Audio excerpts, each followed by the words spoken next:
Good morning. Good morning. Hi there. Am I speaking? Can you hear me? I can hear you. Can you? Okay, then I'm got myself all logged in here. Okay. How are you, Jim? Just fine this morning. It looks like you're back at home. I am back at home. I came back yesterday, decided that I'd better make it before the next snowstorm came in. We had about 10 inches up there Mm. on Monday. Oh, right. More in So the mountains than we've yeah, had uh, here. So, yeah. uh, So I decided I better. I waited until Wednesday to leave so I could get past some of the snow. But they're having another storm that's coming in today. So I said, well, this is good time to go home. yeah, and today would be a bad day to be on the roads in Denver. So it's good to be home. Yes. Excuse me. So I'm home and I'm staying home. I already went and got my groceries and got my mail and got everything that I needed to get. And so I'm good. Great. Great. Yeah, we weren't thinking ahead that well. We've got to go get groceries today. So, but that'll be fine. Ellen's actually going to take our neighbor to get her vaccination today. So she's got an Fantastic. errand to run this morning, but it's well worth it. Now, are you and Ellen yet scheduled? Ellen had her first injection Monday. Okay, great. And I'm now at 3,000 on the list with Kaiser. So Ah, based on short wait. what I've seen, it may be just only a week at this point. So, Yeah. Well, they go through them pretty fast. They seem to, do thousands in a week. So most likely you will. yeah, I looked at my number twice in like 5 days, and it had come down like 3,000 uh, places. So Yeah, that's well, I get my second one next Thursday, a week from today. okay. In fact, in 4 days, Kaiser came down almost 4,000 on their waiting list. Yeah. So that means I could be in next week. And I hope that is so. It kind of concerned me when the weather hit so badly in the east, and they were saying that that was delaying some of the travel of the vaccine. Um, I was kind of concerned, but I said, God is still in control. He will get it here, and I'll get it, and I'm not going to worry about it. So you said you've now had both of yours. No, I've had one. I Just will have my next one next Thursday, okay. Okay. right about this time. All right. Well, you and Ellen are on a pretty similar schedule Yeah. now. How are Brent and his wife? And you've got one or two grandkids up there? Two grandkids. Two grandkids. Brooke just had her fourth birthday, and I did a birthday party for her and had six of her friends. Oh, And cool. we did a unicorn princess castle birthday. and Sounds like 4 years old. and it was lots of fun. They ate spaghetti and meatballs and had cupcakes, and we did a photo shoot with a princess screen or a castle screen in Oh, the background. And then I did a silhouette puppet show for them. I wrote a story and did a silhouette puppet show. And so they had lots of fun. I had lots of fun. It hold on a was it minute. was well worth the trip. I think Ellen's calling me. Hang on just a second. Okay.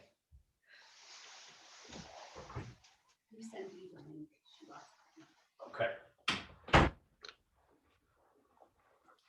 I'm back. Yes, you were in Okay. the birthday party and taking Yes, we had pictures with a birthday party with six little girls, and we had probably their parents. There was 20 some adults. Oh, So it started out just being, I was going to do a tea party for six little girls. However, it grew bigger and bigger and bigger. And so we had a big party. Not wonderful. so sure if we stayed within quote the COVID guidelines, but we had it. Okay. Yeah, it's a little hard to stay in the guidelines with a group that big Yes, it is. in the winter time. In the winter, indoors with a snowstorm. I am sending Dee the link to our classes, which she may have misplaced. So bear with me if I'm a little distracted. Okay. Where? All right. It's not there.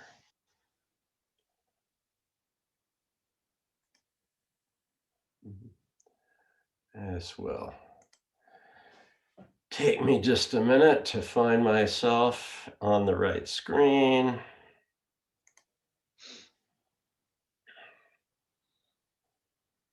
All right, 9 a.m. session.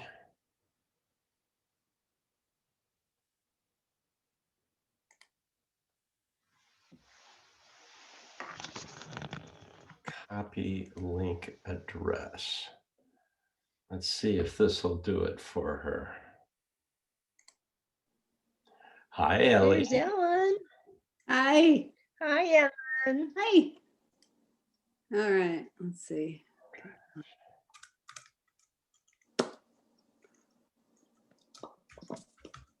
No, that's not it. Oh. Did you get that to Dee? I'm just sending it right now. Okay. Um, I thought you could find it faster than me, but obviously not. Apparently not. Do you have the original email? Yeah. Why don't You you, don't? would you, well, I'd have to go look through it in my sent items. Just pull up Jim Green. If you would just forward that to Dee. Okay. I have to leave. Or I can. All right. Yeah, I'll forward it. Sure. Because I go back into Zoom and I've sent her a link that I think will work. But once the class has started, I don't have the same access that I would have if I hadn't already started the meeting, the Zoom meeting. Okay, what is her, let's see. I don't know. I can't get it with her email address. It is, I can read it to you. Thank you. She was at WIL SPGS. Got it. Okay, now I got it. At All right. All right, there we go. Okay. Oh yeah, it's under the name Rodine. Yeah. Yeah, it's not under D. Right. And okay. I'm launching this from the Zoom website, so I'm not using the link the way you are, the way Dee is. So. Okay, there we go. And I got back. Wow. Yeah, you came all the way back. Way to go. You did your little errand already? Yeah. No. Great. No. Vaccine errand, Ellie. What? Vaccine errand. Oh, that's later. Yeah, I have to pick up my neighbor at quarter of, take her to Kaiser for her vaccine. So, Oh, good. yeah, this is, yeah, she didn't want to drive really. So in the snow. Well, the snow is pretty tall, and I've got probably 4 inches in my neighborhood. was more than I expected. I thought it'd be just a stick Yeah, of snow. that's but about I was here. watching all my neighbors shovel, and it's very, very light snow. However, they were just using their snow shovels and just sort of running across the driveways. But there was about 4 inches. Yeah, I'm hoping the snowplow comes through before I go, so we'll see. Yeah, Ellie, I'm well. surprised to look out this morning and see that the snowplow hasn't been by. I know. Yeah. Me too. Jefferson County is usually pretty good at getting it done, anticipating the snows and doing it overnight, having having things plowed Is first your thing in the street one morning. of the major streets or major thoroughfares? Did they It's not consider major, that a but major thoroughfare? they almost always do it. Yeah, it's not major, but I don't know. For some reason, it gets done. Uh-huh. We are a side street in That's- unincorporated Jefferson County. And for some reason, Oh, okay. they tend to be pretty up on it. Yeah. Yeah, they do not plow our street until after 80th and then Club Crest, and then some of the other streets get plowed. Then we might, but we get plowed because we have a circle drive. I mean, it goes up to the park and then comes back down. So sometimes we get shoveled faster than the streets that just sort of have an end, a cul-de-sac type end. Ah, okay. Yeah. But I don't think it's bad enough to worry about being shoveled, and I'm not planning on going out. I've done my thing. Okay. Yeah. I will go shovel some snow this morning, so. Yeah. Well, looks like Dee may be having. Maybe she's having problems.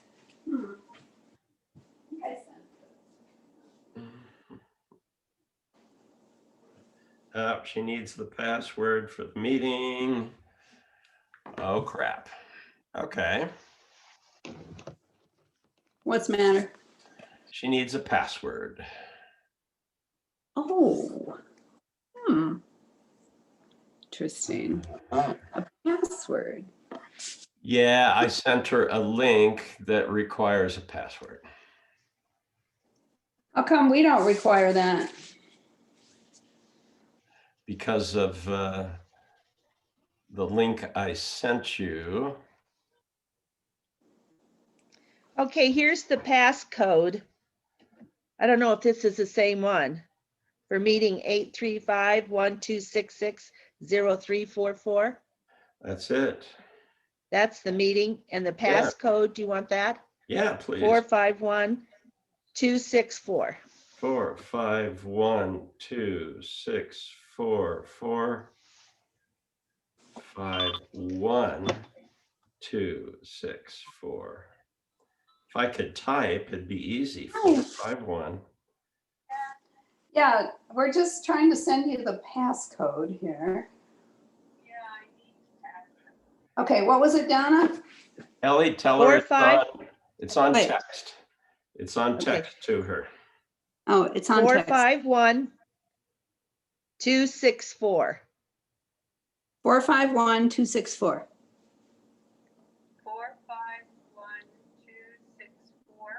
Yeah. There we go. Okay. Oh, yay. Yay. I write down everything. Oh, I should have written it down earlier and I didn't. So here I am. Well, I just had to go back to the original class, and there it was. When I start out, I have my little notebook and I write down the name of the class, the person, the times, and the Good. meeting number and the passcode and the Zoom number. It's like, yes, I've got everything down there. I even have the night class down there. Good for you, Donna. I do everything electronic now, and it would take me a minute to get to that original email. Yeah, this Do it. electronic stuff, I don't rely on it for myself that easily. Okay. I say I can rely on when I write things down, but not necessarily can I rely on it electronically. Yes. Dee, how much snow this morning? Oh, about 6 inches. Okay. Yeah. Yeah, the rest of us have about 4, so I'm not surprised you have a little bit more up there. You Yep. always get more. It's pretty nice to have some snow. Yeah, more than just a couple inches anyway. Yeah. Yeah. Right. It looks nice. All right. Well, it's time for us to jump in. What do you say? Do it. Good. All right. Our 5th and final week. Can you believe that? Yeah. Wow. All right. I have shared my screen. Is that up for everybody? Yes. Yes. Okay. Well, friends, we here in our final week, we're going to look at, I'm going to divide this up into 2 segments. And the first half of our hour is going to be the Arch of Titus, which you can see in this picture. This artifact is rather different from many that we've discussed previously because it's always been in plain view, never hidden. It didn't take an archaeologist to go excavate and discover this. This has been standing in plain view for close to 2,000 years. And you'll also find this artifact on page 23 in the booklet. So that's what I'm going to highlight for about a half hour here this morning. This monument still stands today in Rome among ruins known as the Roman Forum. It was completed in the year AD 82 to honor the late Emperor Titus. Hence, it's always been known as the Arch of Titus. Now, while I have this view on the screen, I want us to note that under the arch, there's 2 vertical walls, right and left, and one of those has artwork that we're going to be looking at in detail. So it's the wall in question is under the arch. It's on one of these vertical walls. In this view, I don't know if it's left or right. Not terribly important. And it might seem odd that this would be an arch in Rome, would be of importance to biblical archaeology. And I'll try to make that relevant on this 3rd slide. So let's look at these events and dates, and I think it'll bring it into focus. It begins with the First Jewish-Roman War, a 7-year period of warfare in Judah from 66 to the year 73. So this is just within 4 decades of Jesus' death, resurrection, and ascension. And just these few decades later, Judah rises up in rebellion. They're fed up with Roman rule. The Zealots, we've heard of the Jewish sect of the Zealots. They carry the day to some extent, and there's open military revolt against Rome. Rome responds in typical fashion. They patiently gather several legions of troops in Syria to the north of Judah, and they carry out a very deliberate campaign over this 7-year period. They come into Judah, they pick off the smaller outlying cities, towns, and fortresses. And by the year 70, they lay siege to Jerusalem. And after a siege of a few weeks or months, they do break through the walls, and it's really ugly. They are not happy to have returned to Jerusalem with these legions of soldiers and enter into combat. Typically, what follows after the fall of a city wall is killing and looting and rape. And I'm sure it was no different here in Jerusalem. In particular, because of their anger at the Jews for this rebellion, they destroy the temple. They don't just loot it, they don't just burn it, they take it apart stone by stone. So it's one thing to get conquered by Rome. It's another thing to be under Roman rule and then rebel. It really brings out the anger of the Roman Empire. So they are not happy. It was a General Titus who was in command when Jerusalem fell. Well, this was such a significant victory that the very following year in Rome, there's a triumph held to honor General Titus. Now, a triumph is a parade, basically, a formal procession into Rome. It would have included General Titus either in a chariot or on a horse, several legions of soldiers in full dress would have been marching with him. They have a parade of the plunder of Jerusalem. So at least a sample of the plunder would have been displayed on this parade. And at the very end of the procession, the Jewish slaves would have been marched through the city as captives on their way probably to a slave auction eventually. So when the Romans conquer an area, they obviously they plunder it, they loot it, they gather up the gold, the silver, coins, metals, any portable wealth. But one of the real sources of wealth is slaves. Any rebellious people is a target to become slaves.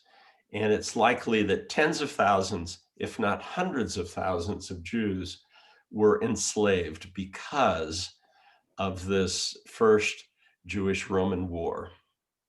Subsequently, Titus became emperor in the year 79, and he died just a couple years later in the year 81. He was shortly thereafter deified, declared a god, by the Emperor Domitian, who happened to be Titus's son, no conflict of interest there, and by the Roman Senate. And they immediately began construction of this arch that still stands today. It was completed in honor of the emperor, now god, Titus, in the year 82. And the artwork, the stone carvings on the arch depict two events. One is that triumph in the year 71. So it's got a depiction of the parade and his deification. So I think he's on some chariot ascending into the clouds or something. But I don't really care about that part because I don't buy that part of it. But I do understand the part about the triumph. So let's look inside the arch. Here's one of those vertical walls I mentioned inside the arch. There's a menorah. And it's this panel that we're going to look at. It's typically called the Spoils of Jerusalem panel, in which plunder from the temple is on parade, as I described in that triumph, that parade. Now, it's interesting that the scene from the parade, it could have been Titus himself, his soldiers, it could have been slaves, but it's the plunder that is featured here. So let's take a closer look using this image. This is the best detailed image I was able to find on the web. So what we see here is a procession of Roman soldiers. They're all dressed in the same tunic. They've all got a wreath on their head. So they all have a similar appearance. They're bearing platforms on their shoulders. So there's poles. You can see a pole right here. You can see another one right in here. And they have poles on their shoulders, and those are supporting platforms. And on the platform above their heads, they have objects from the temple. So here on the right, we've got these two long trumpets you can see crossed here. And this thing is a table. It's called the table of showbread. Now, I hadn't heard of this before, but this table was located inside the first room in the temple. The second room was the Holy of Holies. I think the outer room was called the Holy, if I remember correctly. And so you had this table, probably wood, covered with gold. It's called the table of showbread, and all the time there were 7 fresh loaves of bread, no, 12 fresh loaves of bread on this table. And every Sabbath, the priest would come in, remove the week-old bread, and put 12 new loaves of bread on that table. So there were always 12 fresh baked loaves in the temple in God's presence. Well, all that detail, of course, would have been lost on the citizens of Rome. So you have this object right here. This is a sign, a placard, and being carried by a soldier alongside the table of showbread to explain to the observers of the parade what it is. Now, we don't know what was on the sign. It might have been a sacred item of the Jews, or who knows what it said. But this placard would have been written in Latin, and it explained what the object was. Same way back here, we see another placard, and that's being carried with an object that we recognize. This is a menorah, the 7-armed lampstand. I think in the past, I thought the menorah was a big candelabra, but they didn't use candles. It was oil lamps on the tip end of each of these 7 arms. So this was an oil lampstand. And then just out of this photograph to the left, there's another placard, and an historian records that a copy of the law, the Torah, was the next item in the procession. So you get a feel for what you have here, these sacred objects from the temple being carried on the shoulders of these soldiers and on display for the people of Rome. To get a little different look at this, let's go to this next slide. Here's a colorized, imagined depiction of this panel. But there is reason for this. In the year 2012, Yeshiva University, based in New York, traveled to Rome with a non-destructive device called a spectrometer. And they looked very closely at this depiction of the menorah, and they detected residual traces of yellow ochre pigment in the menorah. That's a bright yellow pigment. So, and a UV spectrometer illuminates the stone with ultraviolet light, a very carefully calibrated ultraviolet light source. And the spectrometer also registers the reflected light from the stone surface. And depending on what frequencies of ultraviolet light are reflected, the physicists can determine what chemical compounds are on that surface, sometimes in very minute quantities that we can't even see. This method has been used to study numerous ancient monuments, temples, buildings, statues. And we archaeologists are quite confident that many of these ancient buildings were painted, or at least some of the details were painted in very bright colors. So we look here on the right, you've got this archway that the soldiers are going to, and you can see some colors here. It might be, brightly colored. And there's lots of evidence from numerous sites in the ancient Near East that at least some of the details on these ancient buildings were brightly painted. And of course, the paint is weathered and disappeared. So we only get minute traces of color. So as part of this project in 2012, the Yeshiva University extrapolated and created a colored image of what this panel might have looked like. Okay, so we don't know exactly. They've only detected color on the menorah, and they did not apparently have the time or money to explore all the other surfaces. So they're guessing the sky was blue. The table of showbread was very likely gold. They've got green wreaths on the head of each soldier, white tunics, a little red sash over here.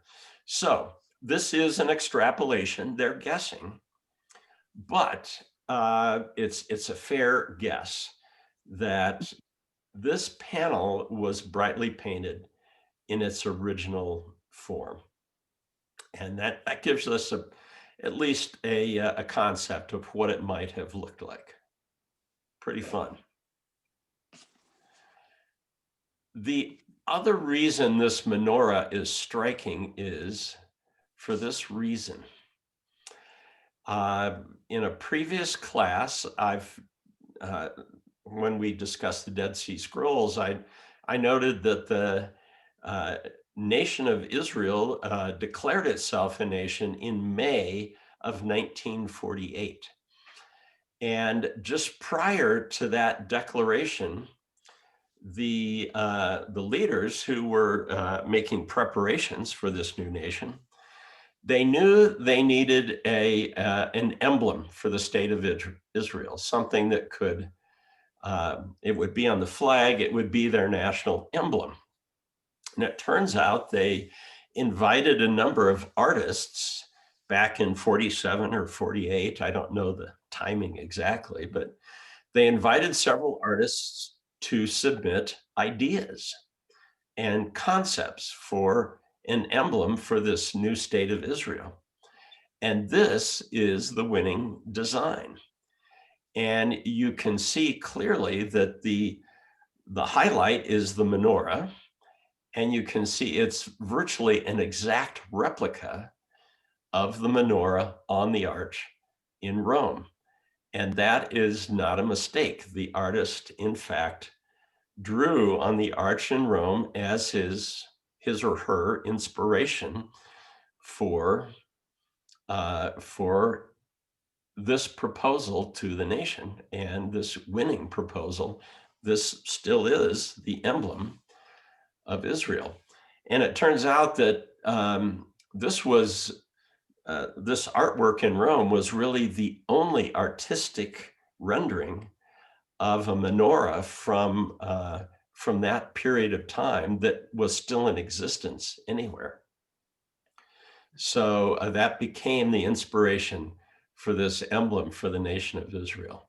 That's a pretty cool connection, I think. And it also says that people of Israel today recognize the arch as depicting something in their history. So let me take us then to a couple final slides. The reason I'm focused on this Arch of Titus and this little bit of history is because Jesus prophesied the destruction of the temple, which is documented in the Arch.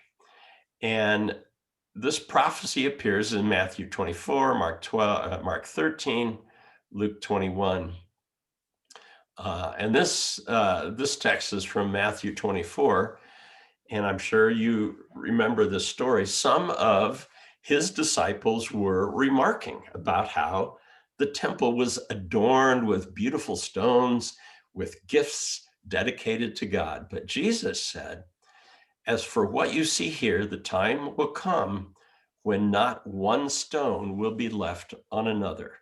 Every one will be thrown down." And the irony is that the Romans came in and did the deed. And by building this arch in the year 82, in my interpretation, the Romans inadvertently, unintentionally documented the fulfillment of that prophecy of Jesus. And that monument still stands today. And as I've mentioned, by incorporating the menorah on the arch into their national emblem in 1948, the nation of Israel today recognizes this arch as being their history. So we've got this confirmation from the ancient Roman Empire and the current nation of Israel that this really happened. There was a temple there. It was destroyed. Let's take a further look at this, because the arch, it turns out, isn't the only evidence of this. This image shows an artist's conception of what the temple looked like in Jesus' day. This would have been known as Herod's temple. And it was Herod the Great who remodeled the temple. This is the temple itself right here. And Herod the Great also created this enormous flat platform. Now remember, this is a mountaintop in Judah, so it was rounded and irregular. But over the years, they had built up retaining walls, vertical retaining walls, so that this enormous flat platform could be built here. I've read that this flat area was 35 acres. This was absolutely enormous. And it's surrounded by a wall with a colonnade, and it towers above the city. In some places, this retaining wall was 100 feet tall or more.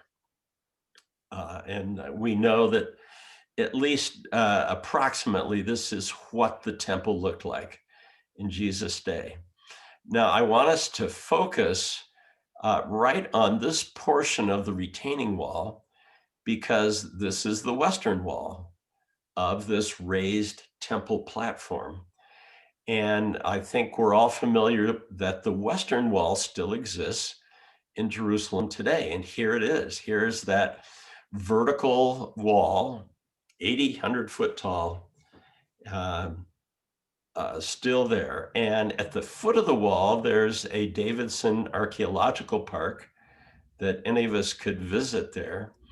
And when this area was excavated some decades ago, they discovered this rubble lying, and they've just left it where they found it. And this is some of the stones from either the temple itself or this wall that surrounded the temple platform.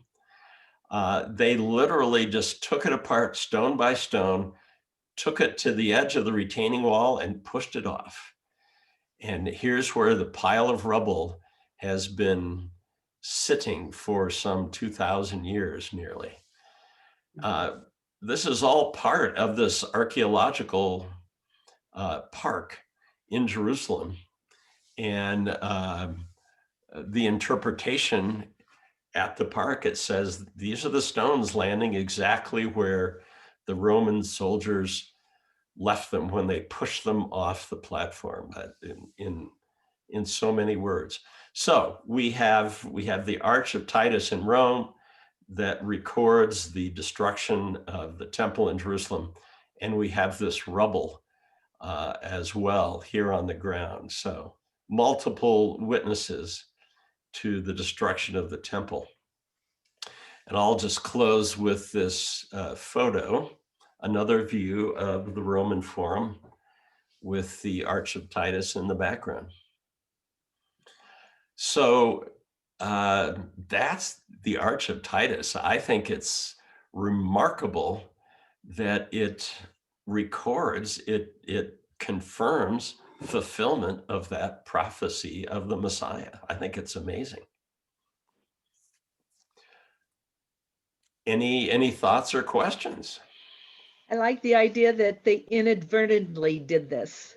Mhm. If they had known that this was actually going to confirm anything, they probably wouldn't have wanted to do it. Probably not.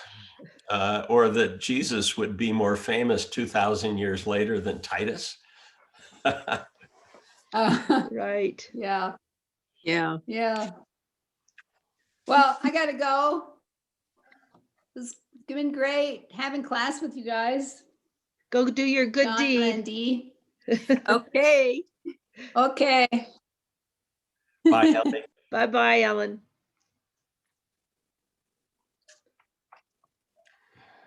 All right. Had either of you heard of this arch before?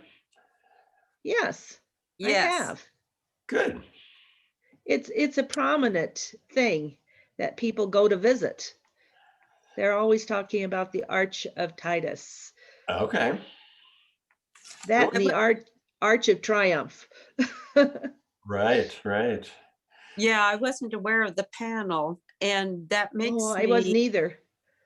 the other thing that kind of is intriguing is, did Rome then take the Ark of the Covenant? Good question. I think the Ark of the Covenant was lost at the time of the Babylonian conquest.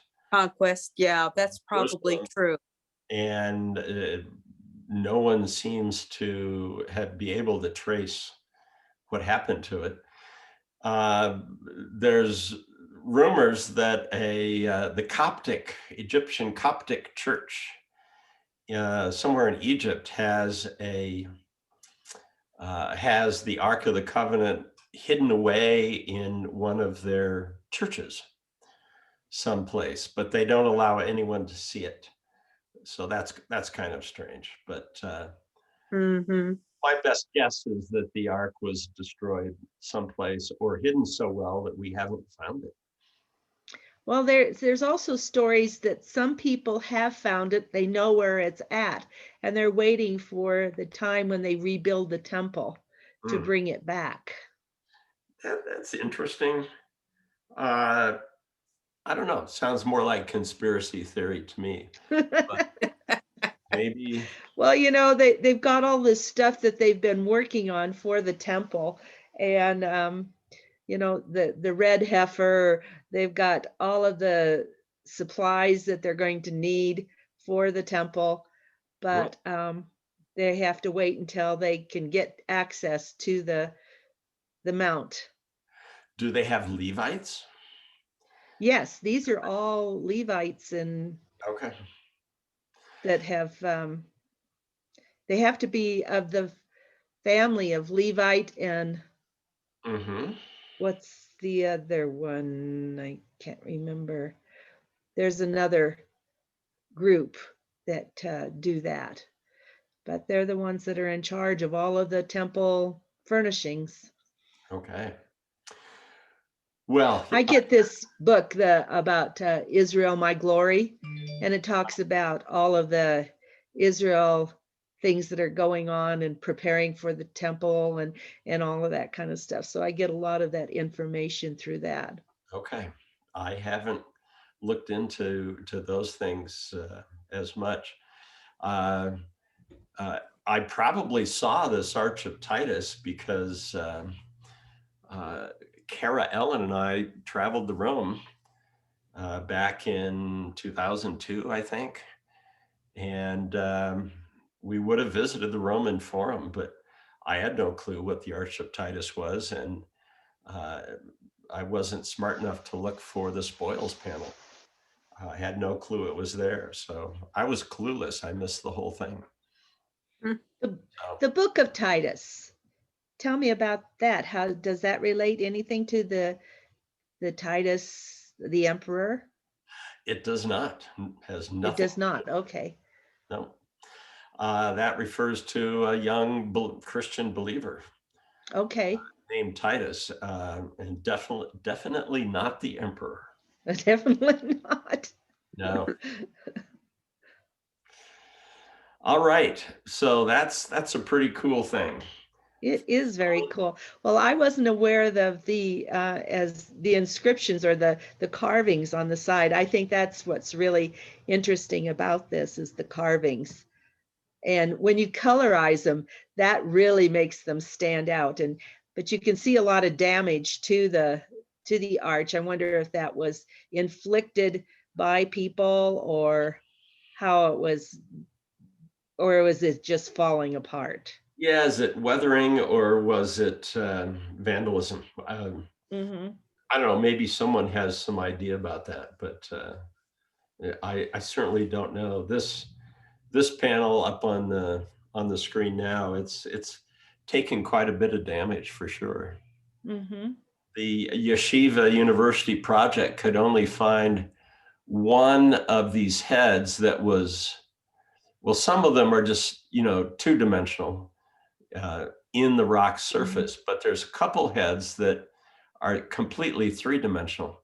And only one of those, like this one's pretty good, only one of those was relatively undamaged, and they could, they could make a record of it.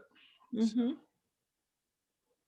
But yeah, it's pretty interesting. The Yeshiva University, they were they were thrilled to be able to go there and spend some time with it.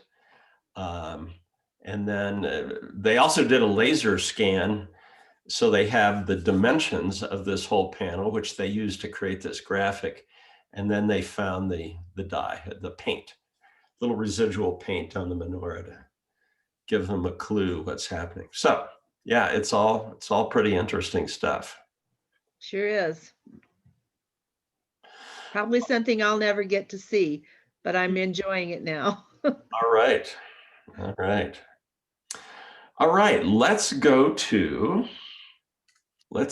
finish up with that first segment. Let's move on to our second topic.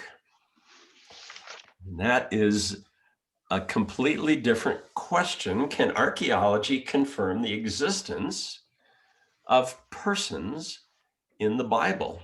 So, Donna and Dee, this is going to be a rather different segment because it's not about an artifact, it's about a person. And it's this guy, Dr. Lawrence Mykytiuk, Ukrainian name, Mykytiuk. And this is also in your booklet. It's pages 26 to 27. It's where I put him. So why am I focused on a person rather than an artifact? And in fact, this guy is not even an archaeologist. He's in library science. Let's hear it for librarian. Yay. He's at Purdue. He also has an appointment as an associate professor of history. So, library science and history. He's not an archaeologist digging in the ground for artifacts. He's a librarian who digs through the stacks in libraries.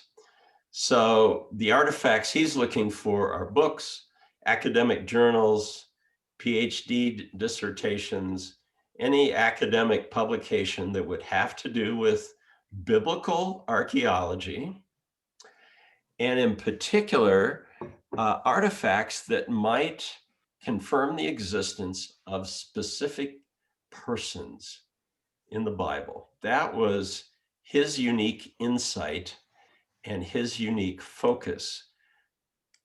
Is it possible to take these findings, these artifacts, and make a confirmation of a specific person? And Mykytiuk realized that no one was taking a close look at the entire field of archaeology to see what findings were pertinent to identification of persons. Now, you may recognize right away that this is a challenging concept because let's say someone digs up a piece of pottery with the name Joshua. Well, you can't just claim, oh, this confirms the existence of Joshua of the Exodus and the book of Joshua. Well, you can't do that because Joshua was a very common name. And you may well know that the name Jesus is Yeshua. It's a form of the name Joshua. So just because you find the name Joshua doesn't mean we can identify a specific person. So how did Dr. Mykytiuk pursue this? He got his PhD in Hebrew and Semitic Studies back in 1998 from the University of Wisconsin, just over 20 years ago. And the topic of his research in his PhD dissertation was to the development of the first comprehensive protocols or criteria for confirming the existence of a biblical character from an appearance of a name in the archaeological record. So he said, okay, we've got to go at this very intentionally and in a very rigorous way. And he proposed these three criteria: provenance, context, and identification. Provenance means, is the artifact authentic? Do we know where it came from? Do we know its source? Are we confident it's authentic, not counterfeit? And that's a pertinent question for pretty much every artifact in archaeology. If the artifact passes that test, the second one is context, and that refers to period of time. Does the cultural setting in which the artifact was found and its timing, plus or minus 50 years, permit the identification of the biblical person? So we have to take into account where the artifact was found. Obviously, we're interested in artifacts in the ancient Near East and so on. And does it appear in the archaeological record within 50 years of, let's say, that biblical timeline that we all studied in November? We have reasonable idea when things occurred in the ancient Near East. So provenance, context. Number three is identification. And what Mykytiuk did here is he proposed a minimum of 3 points in common between the artifact and the person in the Bible. And most commonly, that was the person's name, the father's name, and the title or office held by the person. Make sense? Because quite often you get so-and-so son of Joseph or whatever. So the person's name, father's name, title or office. And it could be other details, but he's looking for 3 points in common in order to make a confident identification.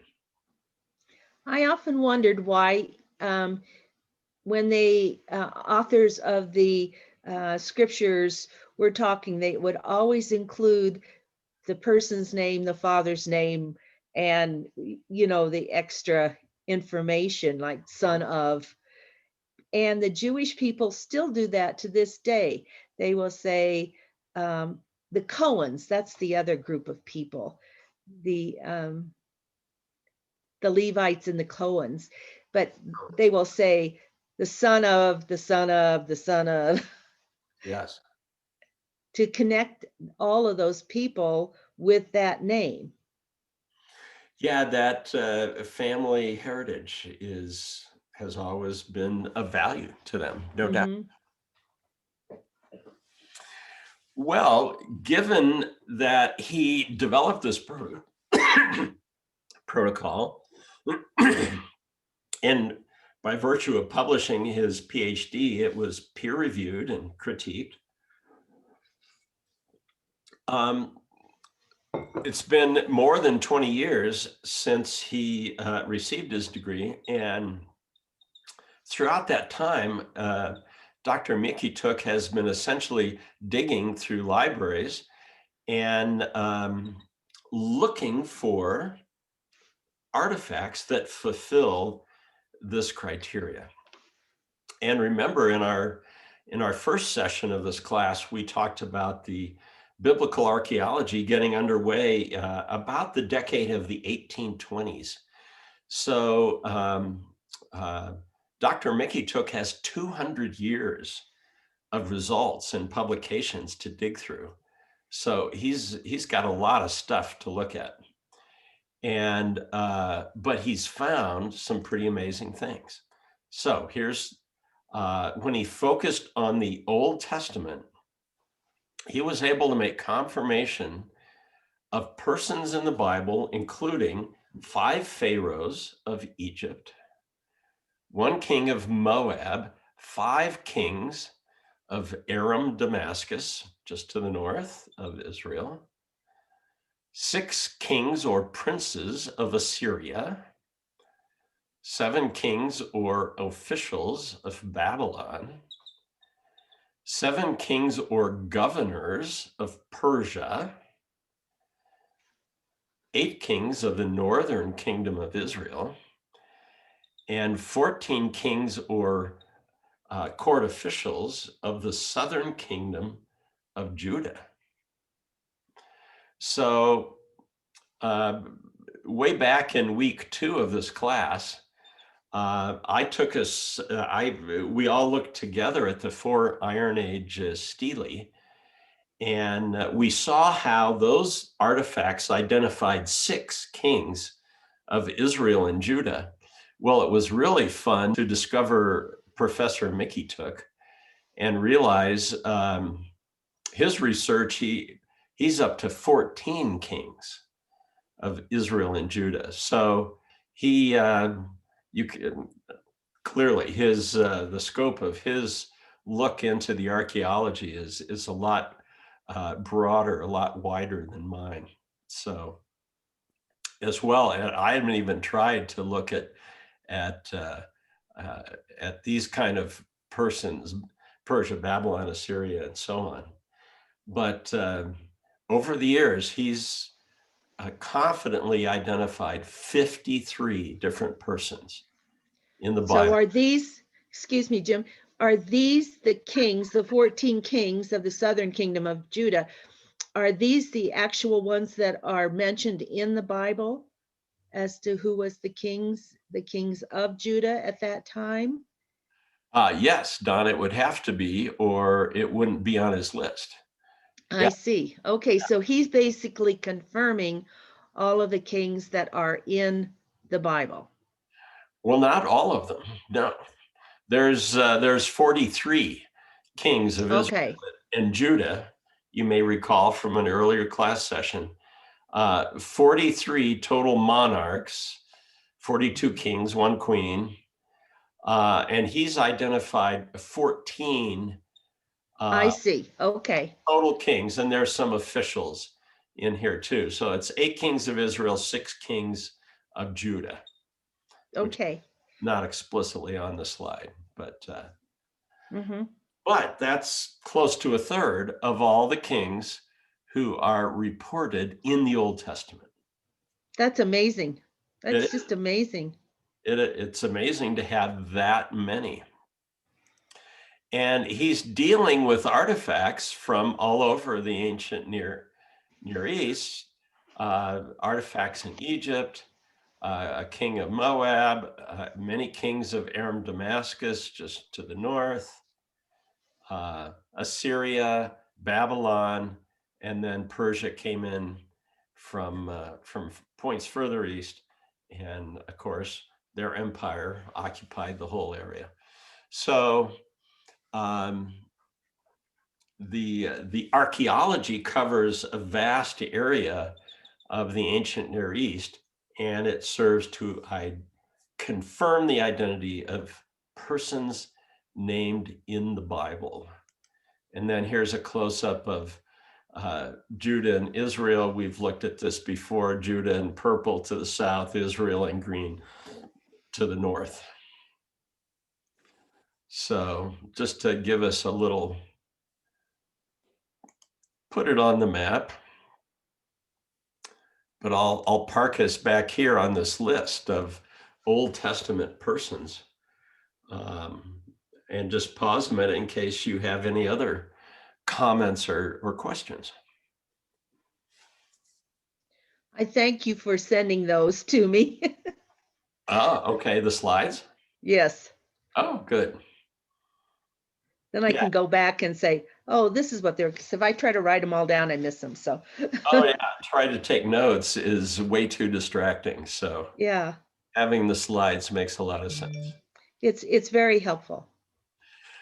After Mykytiuk looked at persons in the Old Testament, he turned his attention to the New Testament. I was wondering, yeah. And oh, good, Dee, you're ahead of us. And in fact, he is able to connect the dots. He found in archaeology confirmation of people named in the New Testament: 4 Roman emperors, 5 Roman governors, didn't even know there were that many named, 11 members of the Herodian royal family, and 3 non-Roman political figures. So a total of 23 people named in the New Testament we've got confirmed in archaeology. Probably the most prominent of these, most important to us, is Pontius Pilate. Yeah. And the Pilate stone is page 22 in my booklet. So be sure and take a look at page 22. I'm not going to do a class on that find, but it's a really cool thing. It was a stone discovered just in 1961 during our lifetimes of all things, and it confirms specifically the existence of Pontius Pilate. That's cool because he had that interview with Christ directly, and he issued the order for Christ's execution.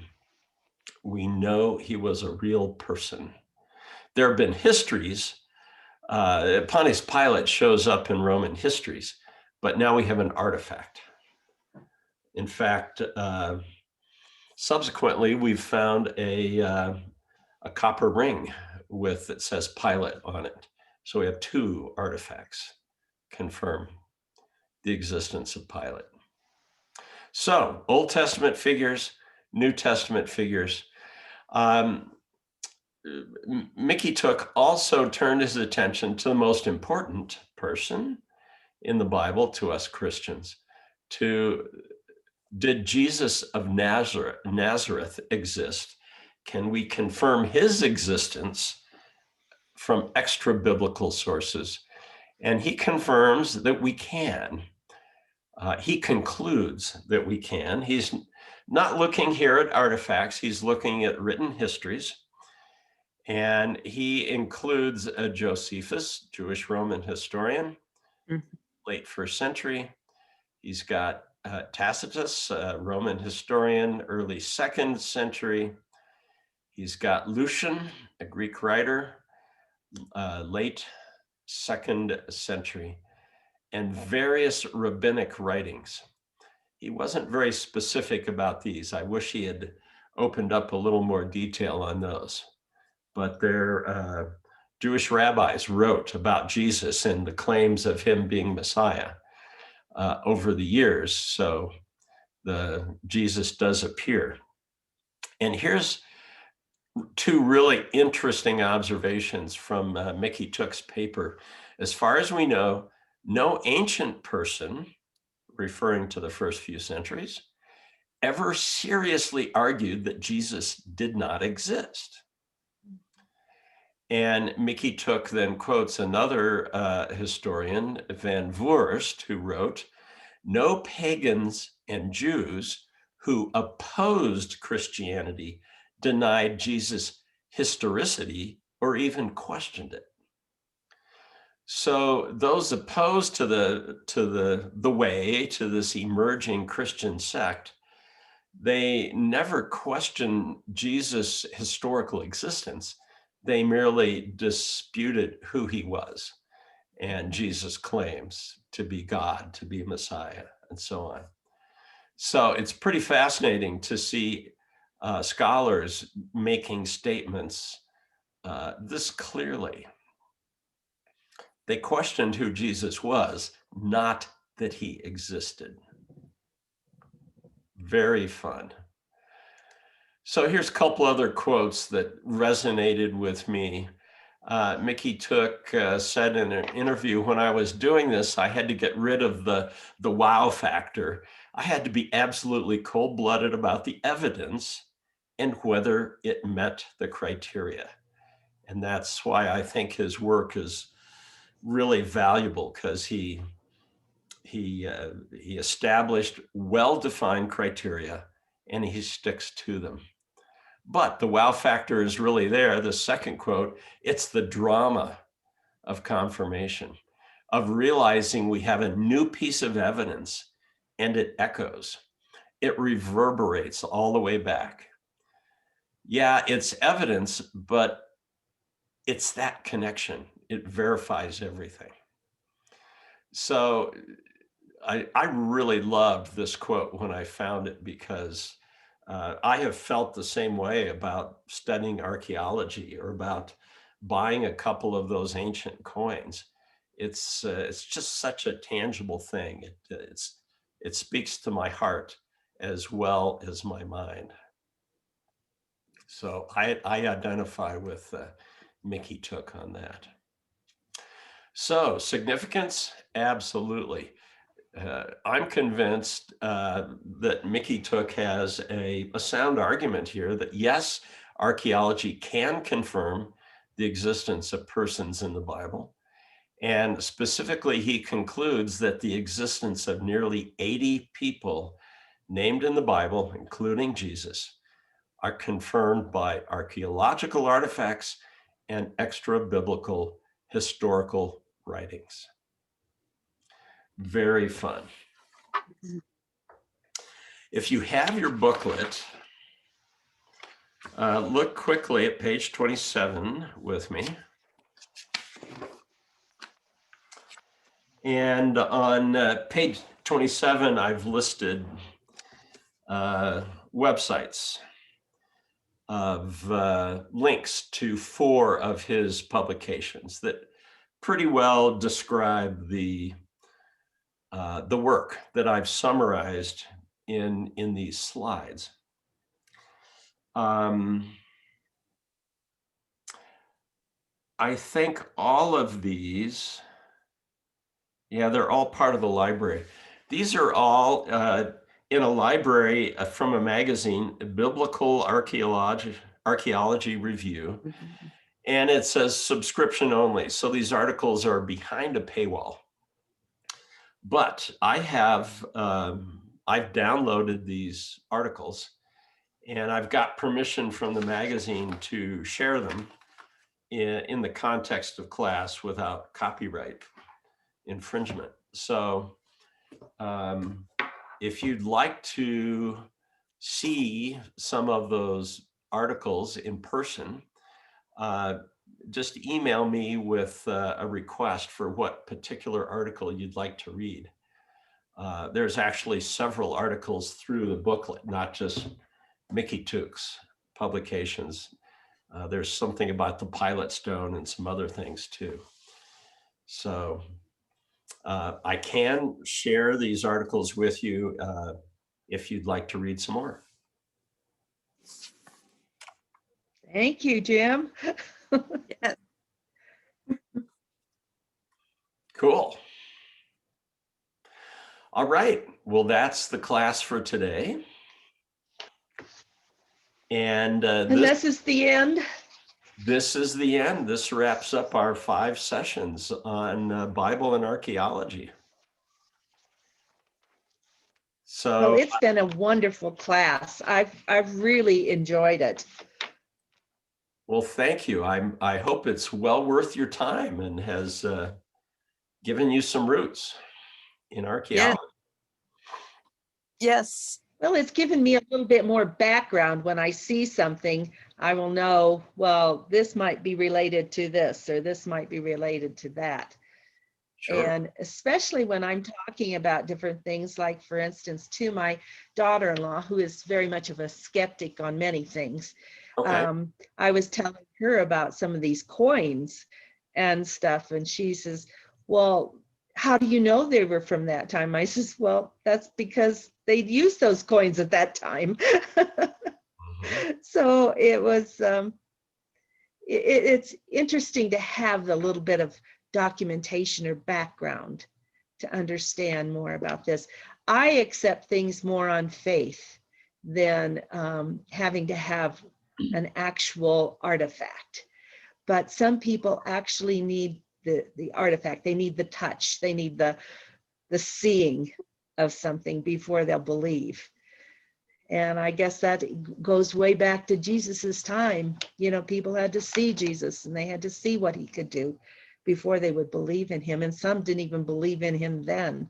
So, but I pretty much take most of this on faith, and then this just kind of backs up the faith. Yeah, that whole interplay of faith and reason and evidence, that's a fascinating discussion in itself, isn't it? Mm-hmm. I mean, our faith is based on the eyewitnesses' accounts of those who came before us. And Right. Well, my faith is based on the text of the Bible. And to have the Bible being confirmed it just makes a smile to my face to know that what I'm believing is really backed up by artifacts. Me too. I find this to be a source of great confidence and to be thrilling. There's a certain joy to It's a joy. It's like, yes. this is really rooted in real things, real history. So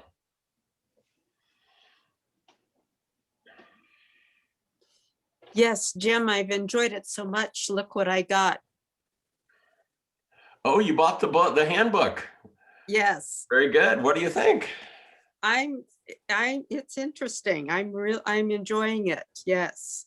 It's a dense read, but it's fascinating. Yes. Yes, it is. All right. Well, I should have known the librarian would have gotten the book.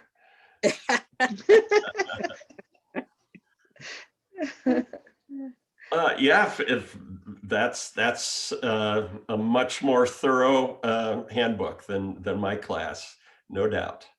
But I think you'll find everything I've covered and everything in my booklet is going to be in that handbook. Yes, yes, I believe so. And I it's haven't verified every one, but most of a whole bunch of them I've seen. yes, yes. And I like the way it goes through book by book with the Old Testament and then the New Testament. I found that interesting.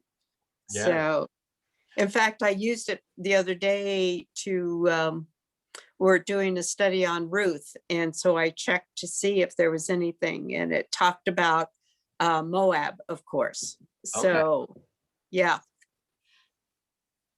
for the time of Ruth. So, yeah, that was very interesting. Cool.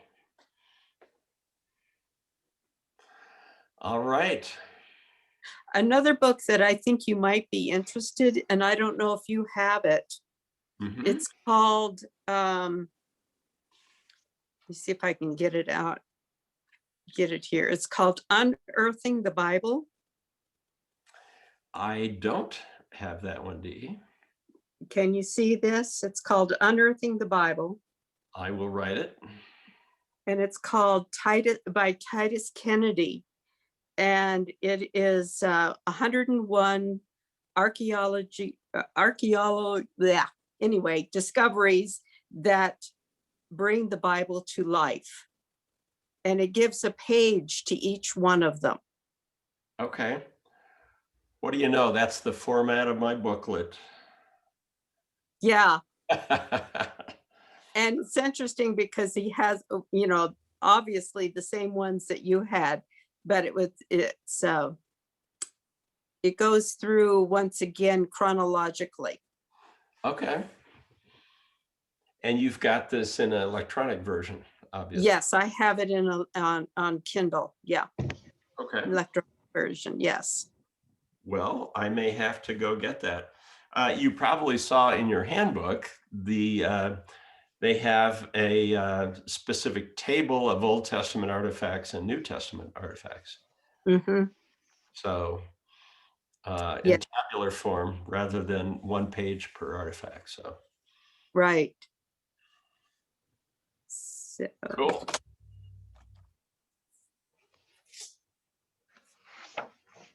yes, so you've put the bug on me, so I'm Okay. checking things out. Well, good. I'm glad it's holding up so far. Yeah. I may have to get that Unearthing the Bible to have it as a reference. I like that. Thanks for the recommendation. And it's fairly new. I think it's like 2018 or 19. So it's fairly new. Yeah, and the handbook is 2017, I think. Is that right? Yeah, I think so.